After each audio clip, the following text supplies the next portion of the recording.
चलिए स्टूडेंट्स, हम लोग ना नेक्स्ट टॉपिक पर मूव फॉरवर्ड करते हैं। तो लास्ट क्लास में मैंने आपको ये एक्सप्लेन किया था उसमें कि डेंसर मीडियम क्या होता है, रेयरर क्या है। तो आपको बहुत अच्छा से ये चीज़ है ना एक्सप्लेन समझ में आ गया होगा कि है ना रेयरर क्या होता है, डेंसर क्या होता है। And one of the example I have taken, ठीक है, जो मॉर्निंग में था कि स्कूल और you are visiting a friend house in the morning और इवनिंग में जाते हो तो दोनों में जो टाइम डिफरेंस होता है, तो उससे मैंने आपको एक्सप्लेन किया था कि डेंसर मीडियम क्या होता है और रेयरर मीडियम क्या होता है। तो उसी बेसिस को, उसी कंसेप्ट को हम लोग रखे हुए, उसी कंसेप्ट को हम लोग बनाते हुए हम लोग इसको अप्लाई करेंगे, ठीक है बेटा। और हम लोग है ना और क्लियर करेंगे कॉन्सेप्ट को, ठीक है। अभी पूरी तरह से कंप्लीट नहीं हुई है। तो हम लोग नेक्स्ट टॉपिक पर आगे बढ़ते हैं, रिफ्रैक्शन ऑफ लाइट। तो पहले तो बेटा ये हम लोग एक्सप्लेन किए थे कि व्हाट इज लाइट। तो light is a form of electromagnetic wave. तो उस समय हम लोग ये समझ में आ भी गया था। What is the meaning of refraction? Refract करा है लाइट। रिफ्रैक्ट का मतलब क्या होता है? री का मतलब तो समझ में आ रहा है कि जो फिर से हो, एंड फ्रैक्ट, ठीक है, refract, bending of light, that is called refraction of light. तो बेटा अभी आप ये सोचोगे कि सर हम लोग तो बचपन से पढ़ते हुए आ रहे हैं कि light always travels in a straight line, तो लाइट बेंड कब से हो गया? तो माय आंसर इज दिस कि आपने बेटा जो भी पढ़ाई की है कि light always travels in a straight line, तो it always travels in a straight line. ऐसा नहीं होता है कि लाइट आगे जाके है ना डिविएट कर गया, ठीक है, ऐसा नहीं होता है। बेंड कर गया, ऐसा नहीं होता है। फिर आप बोलोगे सर अभी तो आप बोल रहे बेंड कर गया। आप ये है ना एक एग्जांपल दे रहा हूँ, आप इसे समझना। तो वो जो प्रिंसिपल है लाइट का, ओके, लाइट का प्रिंसिपल क्या है कि वो always travels in a straight line, एकदम सीधा जाएगा, ठीक है। वो कहीं टर्न नहीं लेता है, बेंड नहीं होता है। तो बेंड और टर्न में डिफरेंस है। अब ये समझो, कभी आप ऐसे सोच सकते हो कि लाइट है ना, जैसे मिरर रखा हुआ है, ठीक है, तो लाइट आया, रिफ्लेक्ट कर गया, ठीक है, या फिर लाइट आया ऐसा तो बाउंस बैक हो गया, या फिर लाइट आप इधर से दे रहे हो, ठीक है, तो इधर से रिफ्लेक्ट कर गया, तो लाइट बेंड तो हो रहा है, डायरेक्शन चेंज कर रहा है, लेकिन अपना जो उसका प्रॉपर्टी है, जो उसका प्रिंसिपल है कि always travels in a straight line. आप देखो ये है ना हर जगह स्ट्रेट जा रहा है, यहाँ से ये स्ट्रेट, ये स्ट्रेट, ये स्ट्रेट, तो हर जगह आप स्ट्रेट देखोगे। आप कभी ये नहीं देखोगे कि लाइट है ना ऐसा गया और इधर बेंड करके ऐसे चला जाए, ये कभी नहीं होगा। तो this is called bending of light, ठीक है। ये बेंडिंग ऑफ लाइट हम लोग बोलते हैं, या टर्निंग ऑफ लाइट बोलते हैं। ज़्यादा अच्छा रहेगा ना कि आप ये समझो, टर्निंग ऑफ लाइट। बेंड छोड़ो, बेंड सही वर्ड नहीं है। तो ये बेटा ऐसा लाइट नहीं कर सकता है। लाइट जब भी फॉलो करेगा तो स्ट्रेट लाइन ही फॉलो करेगा। तो इसी स्ट्रेट लाइन को हम लोग है ना बेंड बोलते हैं, इसी को हम लोग बेंड बोलते हैं। और यही जो बेंड करता है लाइट, इसी को हम लोग बोलते हैं रिफ्रैक्शन। इसी को रिफ्रैक्ट करिए। तो रिफ्रैक्ट तब होगा जब लाइट एक मीडियम से दूसरे मीडियम में इंटर करेगा, तो उसके इंटरफेस पर, ठीक है, इंटरफेस पर बेटा यहाँ पर ये मीडियम 1 है, ये मीडियम 1 है एंड ये मीडियम 2 है। तो जब लाइट इधर आएगा तो लाइट इधर कहीं भी वो जाके बेंड करेगा, लेकिन इसके इंटरफेस पर होगा। दिस वन इज इंटरफेस, उसको हम लोग रिफ्रैक्शन कहते हैं। तो रिफ्रैक्ट का मतलब bending of light, that is called refraction. अब हम लोग कुछ केसेस पढ़ेंगे और उसका डेफिनेशन देखेंगे कि रिफ्रैक्शन का डेफिनेशन क्या होता है बेटा, ठीक है। तो हम लोग अब ये मैं समझा रहा था आपको, तो इसको अभी मैं ना रब कर दे रहा हूँ और हम लोग डिटेल में अभी ये समझेंगे। अभी पहले हम लोग ये समझे कि bending of light and turning of light में कंफ्यूजन जो थी वो मैंने आपको दूर कर दी, ठीक है। तो क्या बोल रहा है डेफिनेशन में? The change in direction of path of light, है ना, चेंज इन डायरेक्शन। वो डायरेक्शन चेंज कर रहा है, ये नहीं बोल रहा है कि लाइट टर्न कर रहा है। तो डायरेक्शन चेंज, जैसे मिरर के सामने आप पढ़ते हो, जो मैंने एग्जांपल दिया था कि in front of you and plane mirror is there, तो प्लेन मिरर के सामने आप जब खड़े हो तो क्या हो रहा है, लाइट उसमें से रिफ्लेक्ट कर रहा है, ठीक है, तो डायरेक्शन क्या कर रहा है, वो चेंज कर रहा है। तो यहाँ बोल रहा है the change in direction of path of light, light का जो पाथ है जो फॉलो कर रहा है, स्ट्रेट लाइन फॉलो कर रहा है, तो वो अपने पाथ को चेंज कर रहा है, फॉलो करेगा स्ट्रेट लाइन ही, लेकिन अपना डायरेक्शन से चेंज कर रहा है। व्हेन इट पासिस फ्रॉम, लिख रहा है ना, कब, when it passes from one transparent medium. तो मीडियम तो मैंने उस समय आपको एक्सप्लेन किया था इसके पहले वाले में कि व्हाट इज मीडियम। तो जब लाइट पास करता है एक ट्रांसपेरेंट मीडियम से दूसरे ट्रांसपेरेंट मीडियम में, तो वो लाइट क्या करता है, अपना डायरेक्शन चेंज करता है, राइट। लेकिन कुछ कंडीशन एक ऐसा भी है जहां पर दूसरे मीडियम में जाता है लेकिन लाइट चेंज पाथ नहीं करता, वो हम लोग बाद में आएंगे। पहले हम लोग बेसिक्स क्लियर करेंगे, ठीक है। टू अनदर मीडियम, तो दूसरा मीडियम भी ट्रांसपेरेंट ही होना चाहिए, ओपेक नहीं होना चाहिए, तो उसको हम लोग रिफ्रैक्शन ऑफ लाइट बोलते हैं। आई थिंक ये चीज क्लियर हो गया होगा। द चेंज इन डायरेक्शन, ये बहुत इंपॉर्टेंट है बेटा। The change in direction of light, path of light, light का पाथ को चेंज, डायरेक्शन कैसे, लाइट कैसे चेंज करता है अपना डायरेक्शन, जब वो एक ट्रांसपेरेंट मीडियम से दूसरे ट्रांसपेरेंट मीडियम में जाएगा तो ही वो डायरेक्शन चेंज करेगा। नेक्स्ट चलते हैं केस वन। केस वन बोल रहे हैं when a ray of light travels from rarer medium to denser medium. तो रेयरर मैंने आपको बताया था जो लोअर डेंसिटी का होता है, लोअर डेंसिटी का होता है, और डेंसर का नाम से ही पता चला है जो हायर डेंसिटी का होता है। तो बेटा हम लोग एक फिगर यहाँ ड्रॉ करते हैं। तो फिगर ऐसा लेते हैं, this one is a glass slab, ठीक है, मैं ग्लास का एग्जांपल ले रहा हूँ, आप वाटर का भी ले सकते हो। तो this one is glass slab है, जो ये क्या है बेटा, denser medium, this is denser. ये क्या है बेटा, this one is air medium है, और ये क्या होगा, रेयरर होगा। तो जब लाइट इंसिडेंट करता है, ठीक है, this one is point O, this one is point A, और ये जो ऊपर का जो सरफेस है, this surface is called interface, ठीक है, ये इंटरफेस है। तो जब लाइट स्ट्राइक की तो यहां से आप एक नॉर्मल ड्रॉ करोगे एंगल लेने के लिए, ठीक है, this one is the normal, और इसको लेते हैं एन और इसको लेते हैं एन डैश, राइट। अगर ये इंटरफेस नहीं रहता, अगर ये दो मीडियम नहीं रहता, तो लाइट क्या होता, ये सीधा आगे निकल जाता, लेकिन ऐसा है नहीं, क्योंकि ये मीडियम ज़्यादा डेंसर है कंपेयर टू एयर, तो लाइट का स्पीड क्या होगा, चेंज हो जाएगा, ठीक है। तो due to change in the speed of light, उसके चलते लाइट जो हो रहा है वो बेंड कर रहा है। तो जब लाइट रेयरर मीडियम से डेंसर मीडियम जाता है तो लाइट बेंड करता है टुवर्ड्स द नॉर्मल। आप देख रहे हो ना, लाइट इधर नहीं जाके इस नॉर्मल से इधर बेंड कर गया, तो हम लोग इस एंगल को आई कंसिडर करते हैं। तो what is this angle, this angle is angle of incidence, right.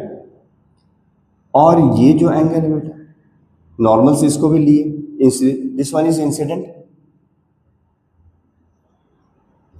Incident ray, और ये एंगल ऑफ इंसिडेंस हो गया। वैसे बेटा ये जो लाइट आया तो इसको बोलेंगे हम लोग क्या, ये एंगल ऑफ रिफ्रैक्शन, जो इसको स्मॉल आर से डिनोट करेंगे, और ये हो जाएगा, सॉरी, ये होगा रिफ्रैक्टेड रे, दिस वन इज रिफ्रैक्टेड रे, ये होगा एंगल ऑफ रिफ्रैक्शन, इसको हम लोग एंगल ऑफ रिफ्रैक्शन बोलेंगे। तो क्या लिखेंगे, when a ray of light travels from rare medium to denser medium, इसको हटा दे रहा हूं, denser medium, the light bends towards the normal. तो जब लाइट रेयर से डेंसर की तरफ जाएगा तो लाइट नॉर्मल की तरफ बेंड कर जाएगा। दूसरा केस लेते हैं, case 2, when a ray of light, when a ray of light travels from, opposite चलेंगे, ठीक है, denser to rarer medium, rarer medium, ठीक है, क्या होगा बेटा, द लाइट बेंड अवे, ध्यान देना यहां पे, ये टूवर्ड्स है, ठीक है, और ये अवे होगा, नॉर्मल से दूर हो जाएगा, away from the normal, normal से दूर होगा। ये देख लेते हैं बेटा, तो क्या है, क्या है ये,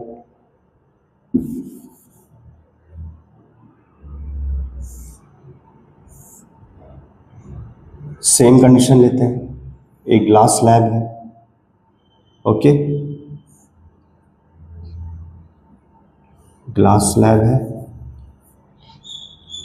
यहां भी लिखते हैं ग्लास स्लैब है, ये डेंसर है, राइट, ये एयर है, this one is rarer medium है, इंटरफेस तो खैर आपको पता ही है ये चीज। तो अब लाइट, आप सपोज करो कि आपके पास ये पॉइंट सोर्स ऑफ लाइट है, तो पॉइंट सोर्स ऑफ लाइट का मतलब लेजर लाइट है आपके पास, तो लेजर लाइट यहां मैं लिख दे रहा हूं, this one is laser light, आपको ये पता रहेगा, ठीक है। जब ये लाइट ये स्ट्राइक करता है सरफेस पर, आप नॉर्मल ड्रॉ करोगे, जब भी कोई लाइट सरफेस पर स्ट्राइक करता है तो हम लोग क्या करते हैं, उसका नॉर्मल ड्रॉ करते हैं, नॉर्मल ड्रॉ करते हैं, ठीक है। तो ये जो लाइट हुआ, अब ये एंगल ऑफ इंसिडेंस बन जाएगा, राइट, जिस पर इंसिडेंट होता है लाइट वो एंगल ऑफ इंसिडेंस बन जाता है। तो यहां बेटा लिख देते हैं एंगल ऑफ इंसिडेंस, ये एंगल ऑफ इंसिडेंस हो गया। अब लाइट को जाना था स्ट्रेट, लेकिन ये डेंसर टू रेयर जा रहा है, तो हो जाएगा अवे फ्रॉम दी नॉर्मल, ये देख रहे हो आप, this is away from the normal, और ये एंगल हो जाएगा एंगल ऑफ रिफ्रैक्शन, ठीक है, this one is angle of refraction. I think आपको ये चीज़ है ना समझ में आ गया होगा दोनों केसेस में। तो हालांकि मैं मैथमेटिकली भी आपको ये चीज़ एक्सप्लेन कर देता हूँ, उससे भी आपको बहुत अच्छा क्लियर हो जाएगा। When a ray of light travels from rarer medium to denser medium, the light bend towards the normal. इसका मतलब बेटा एंगल आई जो है, ठीक है, आप इसको लिख लेना केस 1 में कि एंगल आई जो है that one is greater than angle of refraction. इससे एकदम बहुत अच्छे से क्लियर समझ में आ जाएगा आपको कि जब भी लाइट रेयर टू डेंसर जाएगा तो इंसिडेंट एंगल जो है वो ग्रेटर होगा एंगल ऑफ रिफ्रैक्शन में। और केस 2 में आप करोगे कि एंगल आई जो है वो लेस है एंगल ऑफ रिफ्रैक्शन में।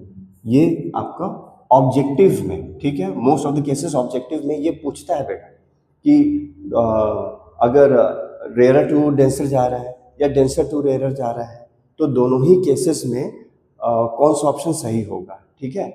तो उसमें कभी ऑप्शन ऐसा भी रहेगा कि angle i is equal to angle r, तो यहाँ बेटा गलती कभी मत करना ये चीज़ कि angle i equal to angle r होगा, ये कभी नहीं हो सकता है, ठीक है। तो मुझे लग रहा है कि आपको है ना रिफ्रैक्शन ऑफ लाइट है ना अच्छा से ये चीज़ समझ में आ गया होगा।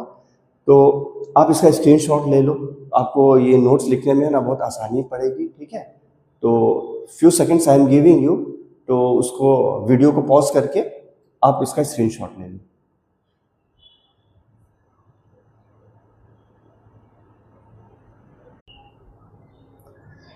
केस 3 में आते हैं। केस 3 क्या है? When a ray of light falls normally on the interface. Normally का मतलब perpendicular, right? This is the sign of the perpendicular. तो when a ray of light falls normally on the interface of two different medium, यहां बनाते हैं हम लोग। तो this one is, again हम लोग ग्लास स्लैब लेते हैं, ठीक है? This one is glass slab. तो this one is air medium था, मतलब रेयरर था, and this one is glass है, स्लैब है, तो ये हम लोग लेते थे rarer, and this one is denser. तो बेटा अब लाइट है ना परपेंडिकुलर टू द इंटरफेस है ना, फॉल कर रहा है ऐसा, ये चीज, ठीक है? तो आप ये चीज देखोगे कि लाइट जो है ना वो अनडिविएटेड रहा, वो सीधा पास कर गया। There is no deviation of light, no deviation of ray या लाइट, आप जो लिखो। तो when a ray of light falls normally on the interface of two different medium, it passes undeviated. बेटा ये तभी पास करेगा, तभी ये डिवेट करेगा जब वो ऑब्लिकली मतलब जब लाइट ऐसा हो, जब लाइट ऐसा आए तभी वो जाकर बेंड करेगा, डिवेट करेगा। लेकिन आप अगर ये परपेंडिकुलरली आप ये लाइट को डालोगे तो वो डिविएट नहीं करेगा, राइट? क्योंकि नॉर्मल से आप लाइट डालोगे तो there is no deviation of light take place करेगा। तो दो कंडीशंस हैं जहां लाइट डिविएट नहीं करेगा। वन इज योर, जब लाइट का सोर्स, आपका लाइट का सोर्स ये है, ठीक है? This is the source of light, तो वो अनडिविएटेड रहेगा। केस 4 में क्या है, which is the last case? When the ray of light passes from one transparent medium to another medium having same refractive index. यहां पर हम लोग बैठाएंगे अब रिफ्रैक्टिव इंडेक्स क्या होता है, बाद में इसको हम लोग और डिटेल में स्टडी करेंगे। तो मैं एक सिंपल में आपको बता देता है रिफ्रैक्टिव इंडेक्स क्या होता है। रिफ्रैक्टिव इंडेक्स जब दो डिफरेंट मीडियम होता है तो उसको हम लोग रिफ्रैक्टिव इंडेक्स कहते हैं, और हर मीडियम का रिफ्रैक्टिव इंडेक्स कांस्टेंट होता है। जैसे फॉर एग्जांपल ग्लास का लेते हैं, तो ग्लास का रिफ्रैक्टिव इंडेक्स जो रहेगा 1.5 रहेगा, तो ये फिक्स्ड है आपका, ठीक है?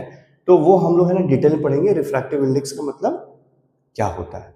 तो यहाँ पर when the ray of light passes from one transparent medium to another having same refractive index, तो यहाँ पर बेटा क्या है, रिफ्रैक्टिव इंडेक्स क्या है, सेम है। कैसे सेम है? तो यहाँ पर मैं क्या किया, दिस वन इज एक बहुत पतला ग्लास है, ठीक है, वेरी थिन ग्लास, यहाँ लिख देते हैं। तो लाइट यहाँ इंटर किया, राइट?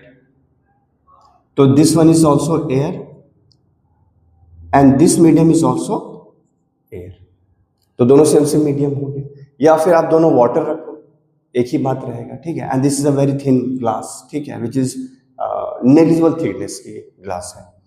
तो नॉर्मल यहाँ ड्रॉ करेंगे बेटा, यहाँ नॉर्मल ड्रॉ करेंगे। तो दोनों मीडियम जब सेम हो, ठीक है, तो क्या होगा, आइदर रेयरर आइदर डेंसर, तो लाइट वहां डिविएट नहीं करेगा, वो स्ट्रेट पास कर जाएगा। तो this one is intersection point, ये ए है, ये बी है। तो यहां पर क्या है बेटा, this is i and this is r, तो यहां बोलोगे angle i equal to angle r हो रहा है, राइट?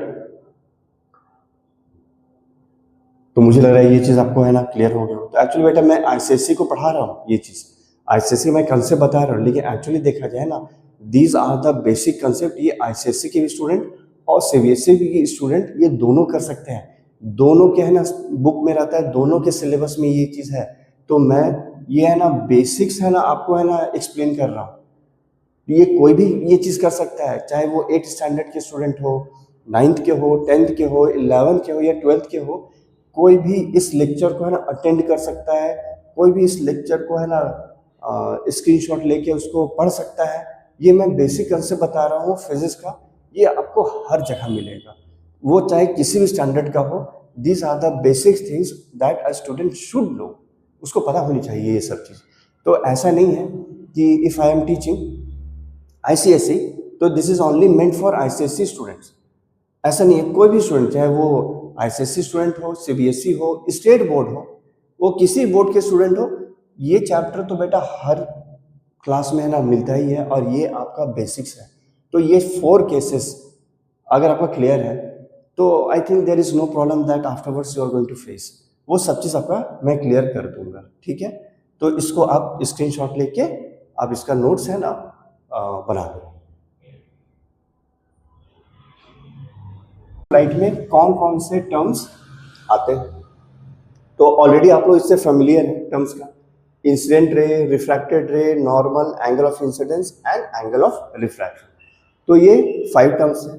तो कभी कभी बेटा ये पूछता है डेफिनेशन कि what is incident ray, what is refracted रे, what is normal, what is angle of incidence and refraction, तो ये बेटा पूछता है। तो ये चीज़ आपको जानना पड़ेगा। एक्चुअली आप लोग है ना ये चीज़ जानते हैं, मैं एक्चुअली एक तरह से रिवाइज करा दे रहा हूँ आपको। तो फर्स्ट क्या है, incident ray, the ray of light falling on the surface separating the two medium, medium मतलब मीडियम, तो उसको हम लोग इंसिडेंट रे कहते हैं। तो light falling on the surface, तो बेटा सपोज कर लो this one is the surface, और ये सेम हम लोग एग्जांपल लेते हैं, सेम एग्जांपल लेते हैं ग्लास का, and this one is air के लेते हैं, जो हम लोग रेयरर कंसिडर कर रहे हैं। ग्लास हम लोग कंसिडर कर रहे हैं, डेंसर कंसिडर कर रहे हैं, ठीक है। और इसको इंटरफेस ले लेते हैं x एंड y, ये इंटरफेस ले लेते हैं, ठीक है, आपको इजी पड़ेगा। The ray of light falling on this surface separating the two medium, तो ये रे ऑफ लाइट इंसिडेंट किया O पॉइंट पर, तो इसको बेटा हम लोग ले लेते हैं A, तो उसको हम लोग इस रे को क्या बोलेंगे, इंसिडेंट रे बोलेंगे। तो इसको यहां लिख लेते हैं इंसिडेंट रे, ठीक है, वेरी गुड, समझ में आ गया आपको। नेक्स्ट चलते हैं, ये क्लियर है। Refracted, the ray of light travelling in the other medium, जो दूसरे मीडियम में जा रहा हो, इन चेंज डायरेक्शन, जब वो डायरेक्शन चेंज करेगा तभी रिफ्रैक्टेड होगा बेटा, याद रखना ये चीज। वो तब तक रिफ्रैक्टेड नहीं होगा जब तक वो लाइट अपना डायरेक्शन चेंज ना करे। तो अगर दोनों मीडियम सेम है, जो मैंने पहले अभी बताया, और लाइट है ना इंटर कर रहा है, दोनों मीडियम क्या है, रेयर है और ये भी रेयर है, या फिर दोनों डेंसर हो, तो जब लाइट है ना डिवेट ही नहीं किया तो फिर रिफ्रैक्टेड कैसे होगा। तो उस लाइट को हम लोग बोलेंगे कि वो लाइट सिर्फ क्या हुआ, वो पास कर गया, वो ना रिफ्लेक्शन हुआ ना रिफ्रैक्शन हुआ, ठीक है बेटा। तो इसमें तुम कंफ्यूज मत करना, तो ये समझना ये कंसेप्ट है, the ray of light travelling in the other medium in change direction, जब तक वो डायरेक्शन चेंज नहीं करेगा तब तक वो नहीं होगा। तो इसके पिछले वाले मैंने बताया था, आपको रिविजन करा दे रहा हूँ कि अगर हम परपेंडिकुलर लाइट इसको देते हैं, this one is the interface, तो लाइट सीधा पास कर गया, तो बेटा ये रिफ्रैक्शन नहीं होगा।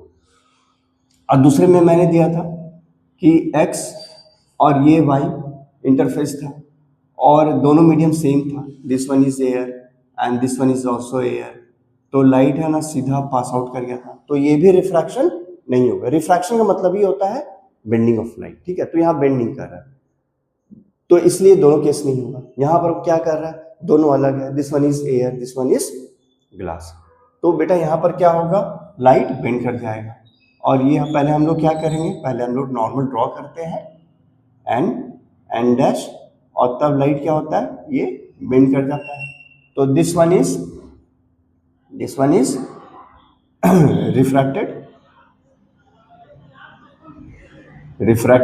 रे, गुड, वेरी गुड, ठीक है, ये तो आपने भी समझ लिया होगा। थर्ड आते हैं normal, very simple, perpendicular drawn on the surface separating the two medium, ठीक है, तो नॉर्मल कहाँ ड्रॉ करेंगे? नॉर्मल वहाँ ड्रॉ करेंगे जहाँ जिस मीडियम, दोनों मीडियम को सेपरेट करना, इंटरफेस पर। कहाँ पर करेंगे? At the point of incidence, जहाँ पर इंसिडेंट रे हो रहा है। तो इंसिडेंट यहाँ पर हो रहा है ओ पॉइंट पर, तो परपेंडिकुलर वहाँ से हम लोग ड्रॉ करेंगे। ठीक है, फोर्थ में एंगल ऑफ इंसिडेंस, तो angle between the incident ray and normal, तो इंसिडेंट रे और नॉर्मल के बीच में जो एंगल बन रहा है उसे एंगल ऑफ इंसिडेंस कहते हैं। तो angle incident ray and the normal, दोनों के बीच में जो एंगल बन रहा है बेटा, तो उसको हम लोग एंगल ऑफ इंसिडेंस बोलेंगे। तो ये हो गया हमारा angle of incidence, angle of incidence. Angle of refraction, angle between the refracted रे एंड नॉर्मल, तो ये वाला बेटा, ठीक है, दिस वन इज, तो ये हो गया एंगल ऑफ रिफ्रैक्शन। ठीक है, तो this one is the angle of incidence, this one is the angle of refraction. मैं यहां फिर से कर दे रहा हूं, एंगल आई आपका क्या है? Angle of incidence. ठीक है, वेरी गुड, आपको पता है ये चीज, मुझे लग रहा है आपको है ना याद भी हो गया होगा। मैंने इतना बार एंगल आई बोला है ना कि आप भी बोर हो गए होंगे ये चीज कि सर आप बार बार एक ही चीज बोल रहे हैं। मैं इसलिए बेटा बार बार एक ही चीज में ना दोहरा रहा हूँ कि आपके माइंड में है ना मैं ये चीज है ना सेट कर पाऊँ, और आपको कभी भी ये डिफिकल्टीज ना हो ड्यूरिंग एग्जामिनेशन और समवेयर एल्स कि आपको ये सोचना पड़े। ठीक है, तो मैं आपको है ना, मैंने जैसे आपको प्रॉमिस किया था ना कि मैं आपको है ना एक एक चीज सेट कर दूंगा माइंड में, वही काम मैं बेटा कर रहा हूँ। ठीक है, एंगल आर, ये हो गया angle of refraction, this is angle of refraction. ठीक है, तो ये चीज बेटा, ये दोनों चीज आप एंगल आई और एंगल आर ये याद रखो, and this are the terms. इसके नेक्स्ट टॉपिक जो है हमारा स्नेल्स लॉ है। ठीक है, बहुत सिंपल लगेगा आपको, क्योंकि मैंने ये जो है ना ये सबसे ज़्यादा बेसिक्स है। ठीक है, जो मैंने अभी क्लास लिया फ्रॉम द स्टार्टिंग वन, तो आप आगे जैसे जैसे बढ़ते चले जाओगे आपको हर चीज़ सिंप्लिसिटी नज़र आएगी। आपको फील ही नहीं होगा कि इस चैप्टर में या इस लेसन में कहीं हार्ड पार्ट था। और जैसे मैंने पहले बोला कि ये चैप्टर ना सभी के लिए है, किसी भी बोर्ड्स के स्टूडेंट हो उसके लिए ये चैप्टर बना हुआ है। ठीक है, तो मैं एक एक बेसिस क्लियर कर रहा हूँ, मैं कुछ नहीं कर रहा हूँ।